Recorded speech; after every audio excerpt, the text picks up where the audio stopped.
Wii U's biggest competitor this year is actually the Wii. The Wii Mini will come to the US in mid-November. It comes with Mario Kart Wii, doesn't play GameCube games, but costs $99. So is this enough to get you to finally buy a Wii? Let me know in the comments. Still angry that Call of Duty Ghosts runs at 1080p on the PS4 and 720p on the Xbox One? Well, in an interview with IGN, the game's executive producer Mark Rubin weighed in on the debate. Rubin said that their priority was to nail down a game that ran at 60 frames per second and that he doesn't feel the resolution thing is a big concern. He also emphasized that the game is still being upscaled to 1080p on the Xbox One and that some people actually think the textures look a bit nicer on Xbox. You'll hear a bunch of opinions back and forth, but that's all they really are, their opinions. He ended the interview by comparing new console optimization to a first date, that it's very awkward as you try and learn each other's interests. Also, as a side note from me to you guys, don't ever compare a first date to video game optimization. It usually doesn't end well.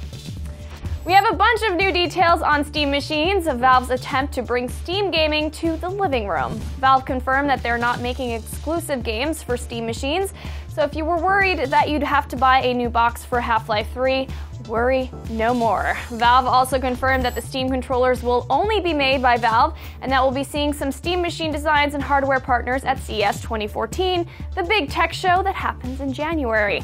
All very promising stuff, and if you want more Steam goodness, head over to IGN to see our massive interview with Valve. It covers their prototype process, design philosophy, and other awesome stuff.